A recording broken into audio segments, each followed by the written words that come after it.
नमस्कार दोस्तों, study with Shyam में आप सभी का स्वागत है। आज हम बात करेंगे सिविल सर्विसेज की। सब लोग जानते होंगे कि नोटिफिकेशन आ चुका है और इस चैनल पर आप सब लोगों को जितनी भी नई नई नोटिफिकेशन आती रहेंगी आपको बताते रहेंगे समय समय पर, ठीक है। और सबसे पहले आप सब लोगों से एक गुजारिश है कि इस चैनल को दबा के लाइक और शेयर एंड सब्सक्राइब कर दें, ठीक है। और अब हम शुरुआत करते हैं union public service commission UPSC, ठीक है, जिसका लोग बड़े बड़े सपने देखते हैं और वाकई में हिंदुस्तान में अगर कोई नौकरी है तो फिर यही है। तो हम बात करते हैं यूनियन पब्लिक सर्विस कमीशन, और इसको हिंदी में बोलते हैं संघ लोक सेवा आयोग। और इसके लिए हर साल फॉर्म आता है, मार्च में आता है और आ चुका है। और सब लोग जो लोग इसके एस्पायरेंट हैं सिविल सर्विसेज के, वो सब लोग जल्दी से जल्दी इसको देखें और भरने का प्रयास करें, ठीक है। और बहुत सस्ती फीस होती है, 100 रुपया लगता है, इससे ज़्यादा कुछ नहीं है।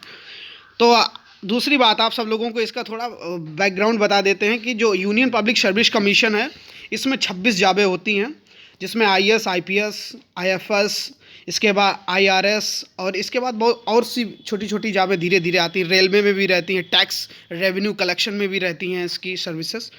लेकिन जो सबसे बड़ी जॉब होती है वो आईएएस ही होती है, इंडियन एडमिनिस्ट्रेटिव सर्विस, ठीक है। तो इसकी जब आज इसका मैं देख रहा था नोटिफिकेशन, तो आप सब लोगों को डिटेल सहित इसका ब्रीफली डिस्कशन करते हैं। तो एप्लीकेशन फॉर्म की जो फीस है, जनरल ओबीसी और ईडब्ल्यूएस मतलब इकोनॉमिक वीकर सेक्शन के जो लोग हैं, ठीक है, उनकी जो फीस है इस फॉर्म की सिर्फ मात्र 100 रुपया, मात्र 100 रुपया बेटा। तो इसलिए वो लोग भी भरते हैं, ठीक है, इतना सस्ता। और जो दूसरे लोग हैं एससी, एसटी और पीएचडी, एससी मतलब वो शेड्यूल ट्राइब्स हो गया और शेड्यूल कास्ट हो गई, इन सब लोगों के लिए फ्री सेवा है, कोई भी पैसा नहीं। तो जो लोग भर देंगे तो ज़्यादा अच्छा रहेगा। और इसके बाद ऑल कैटेगरीज जो फीमेल हैं, लड़कियों के लिए बिल्कुल 0 रुपया है। तो अगर लड़कियां भी हमको सुन रही हैं तो वो भी इस फॉर्म को जल्दी से जल्दी फिलअप कर दें। और examination free through the debit card. आपको बताइए, आप सब लोगों के पास मोबाइल है, नेट है, इंटरनेट, तो अपने फ़ोन से ही इसको फॉर्म को फिलअप कर सकते हैं और अपने कार्ड, डेबिट कार्ड, बैंक, इन सब लोगों से इनसे पैसे को आप पे कर सकते हैं। अब दूसरी बात करते हैं, जो एप्लीकेशन आ गया है 1/2/2023, 1 फरवरी, आपको पता ही होगा कल 1 फरवरी थी, कल से एप्लीकेशन फॉर्म आ गया है। लास्ट डेट एप्लीकेशन की 21 है बेटा, 21/2/2023, मतलब 21 दिन ही मिले हैं। तो लास्ट डेट 21 तक, सब लोग लास्ट तक जाना ही नहीं है, आपको 15 से पहले ही फिलअप कर देना है। दूसरी बात, लास्ट डेट पे एग्जामिनेशन फ़ी वो भी 21 है, अगर आप पेमेंट भी करेंगे तो 21 ही लास्ट। करेक्शन एडिट फॉर्म, अगर करेक्शन बहुत सी गलतियां हो जाती हैं और करेक्शन करना है तो 22 से 28 फरवरी तक करेक्शन डेट है। इसके बाद प्री एग्जामिनेशन डेट, जो प्री और मेंस और इंटरव्यू 3 स्टेप में ये एग्ज़ाम होता है। तो जो प्री का एग्ज़ाम है उसकी जो डेट है 28/5/2023 बेटा, 28 तारीख 5वां महीना 2023, और आप समझ लीजिए ये मई में होगा जाके, ठीक है। तो जो बच्चे इसकी तैयारी कर रहे हैं तो वो प्री की अब तैयारी शुरू कर दें। मेंस के लिए तो आप पढ़ ही रहे होंगे क्योंकि अब नोटिफिकेशन आ गया है, तो प्री की तैयारी के लिए सब लोग तैयार हो जाएं। और प्री में जो 1 लाइनर क्वेश्चन, उस तरह की प्री का थोड़ा डिटेल से हमने आगे लेक्चर में आप लोगों को हम बताएंगे। एडमिट कार्ड अवेलेबल, अब एडमिट कार्ड अगर निकालना है तो एग्जामिनेशन से, वैसे भी आपको पता ही है एडमिट कार्ड जब आप एग्ज़ाम देने जाएंगे तो पहले एडमिट कार्ड ही लेके जाएंगे, तो उससे पहले आप किसी भी वक्त निकाल सकते हैं इसको। दूसरी बात, इसके क्राइटेरिया क्या है उसके बारे में चर्चा कर लेते हैं। आईएफएस तो जानते होंगे, इंडियन फॉरेन सर्विस होती है, और एक होता है इंडियन फॉरेस्ट सर्विस, ठीक है बेटा, कन्फ्यूजन नहीं होना है। उसका एक अलग फॉर्म आता है इंडियन फॉरेस्ट सर्विस के लिए। ये आईएफएस है इंडियन फॉरेन सर्विस, जो राजदूत बनते हैं, एम्बेसडर बनते हैं, भारत के लिए सर्व करते हैं अदर कंट्री में। तो आप सब लोगों को, और इसका हम थोड़ा इसके बारे में बैकग्राउंड, जो इसकी मिनिमम एज है वो 21 साल होगी, वो तो आपको पता ही है। और दूसरी बात, इसमें डिग्री कंप्लीट होनी चाहिए, कोई किसी भी डिग्री से, कोई भी आप दुनिया को, चाहे होम साइंस से पढ़े हों या आईआईटी से पढ़े हों, सब कोई भी डिग्री से इसमें सबके लिए स्वागत होता है। मैक्सिमम एज इसकी 32 है। एज रिलैक्सेशन एक्स्ट्रा पर रूल्स, ठीक है। और 21 से 32 साल तक आप इस फॉर्म को इस एग्ज़ाम के लिए दे सकते हो। दूसरी बात, जो एससी और जो एसटी वर्ग के लोग होते हैं उनको रिलैक्सेशन भी मिलती है एज में, अगर वो 32 के ऊपर भी हो जाते हैं तब भी फॉर्म को फिलअप कर सकते हैं। दूसरी बात, UPSC civil services forest services recruitment 2023 vacancy detail. Forest service के लिए अलग से फॉर्म भरना पड़ेगा, तो जो फॉरेस्ट्री से बच्चे आते हैं जो उसमें भी सबका स्वागत होता है। दूसरी अब हम बात कर लेते हैं इसमें पोस्टें कितनी इस बार आई हैं। ठीक है, टोटल पोस्ट बेटा 1105 हैं। टोटल पोस्ट कितनी है? 1105 पोस्टें हैं। और आप देखा होगा हर साल वेरिएशन रहता है।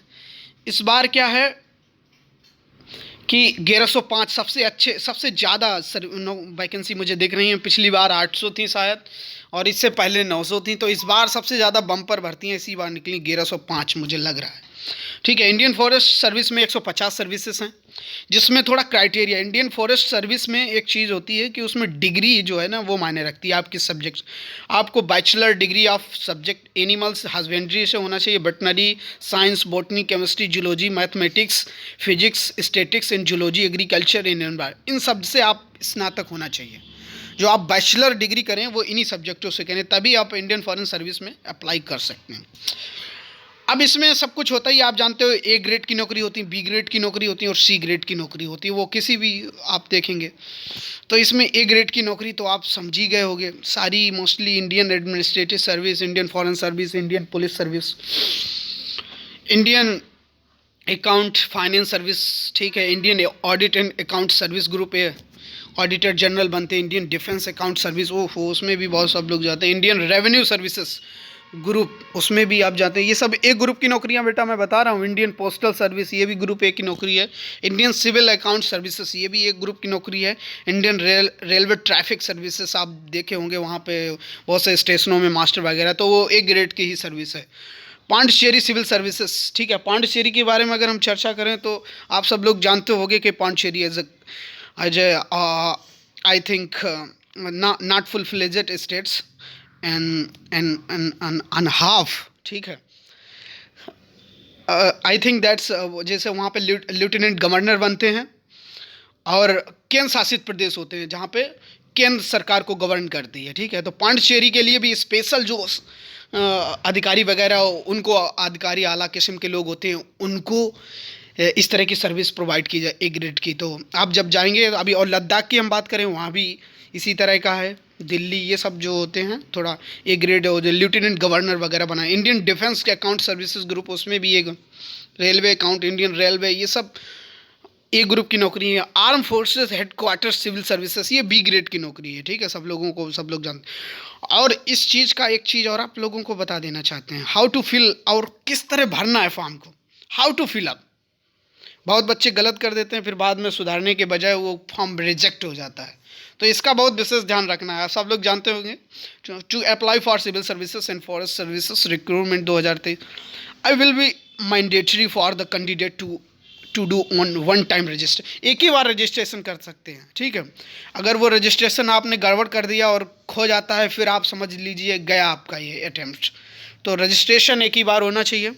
आपको रजिस्ट्रेशन का नंबर पता होना चाहिए, सही से उस चीज़ के भी अवेयरनेस होनी चाहिए। दूसरी बात, Indian public service commissions forest, I think latest job recruitment 2023 candidate can be apply between, आपको हमने बता दिया है कि जो डेट है किस किस बीच में अप्लाई कर सकते हैं। तो 1 से 21 के बीच में ही समय है, उसका भी बहुत विशेष ध्यान रखना है बच्चों को। ठीक है, और प्यारे बच्चों, मैं आपको इतना बोल रहा हूँ, और एक चीज़ याद रखो कि चैनल को दबा के लाइक, शेयर एंड सब्सक्राइब।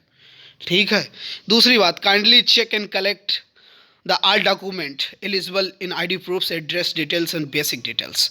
इसका मतलब यही हुआ कि जब भी हम कोई चीज़ फॉर्म भरेंगे फिलअप, तो जो डिटेल है वो करेक्ट होनी चाहिए, आईडी होनी चाहिए, जैसे आईडी प्रूफ डिटेल्स वगैरह जितने भी हमारे डॉक्यूमेंट्स लगते हैं वो प्रॉपर होने चाहिए, ना कि ऐसे ही आप लेके पहुंच गए। ठीक है, kindly ready scan document related to recruitment exam from photo sign in ID proofs, क्योंकि जो डॉक्यूमेंट भी अपलोडेड होते हैं तो स्कैन किए जाते हैं, क्योंकि जब आप एग्ज़ाम सेंटर में घुसेंगे तो यही चीज़ें आपकी देखी जाएंगी, तो इसलिए कोई भी गलती ना करें।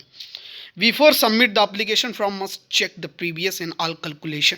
आपको पता है सबमिट करने, जब आप फॉर्म भरेंगे तो सबमिट करेंगे, लेकिन सबमिट करने से पहले आप एक हार्ड कॉपी निकलवा के पूरा डिटेल चेक कर लें और फिर आप सबमिट करें, क्या करते हैं, बहुत से बच्चे पास एप्लीकेशन भरा और बिना ही देखे कह देते हैं सबमिट कर दो, फिर गलतियां हो जाती हैं। तो ऐसी गलती आप लोग बिल्कुल ना दोहराएं, ठीक है। Print out of the final submitted, और इसके बाद एक वो प्रिंट पहले वाला सबमिट से पहले और एक सबमिट के बाद दोनों ही ले लेने चाहिए, और इसको ध्यान में विशेष ध्यान रखना चाहिए, ठीक है। और इसके बारे में हम और से डिटेल में चर्चा करेंगे अगले लेक्चर में। और सब लोगों को एक चीज़ और बता देते हैं, बेटा हमें कमेंट करके बताओ कि हमने कैसे पढ़ाया है, ठीक है। इस चैनल को लाइक करें और ज़्यादा से ज़्यादा सपोर्ट करें, दबा के लाइक शेयर।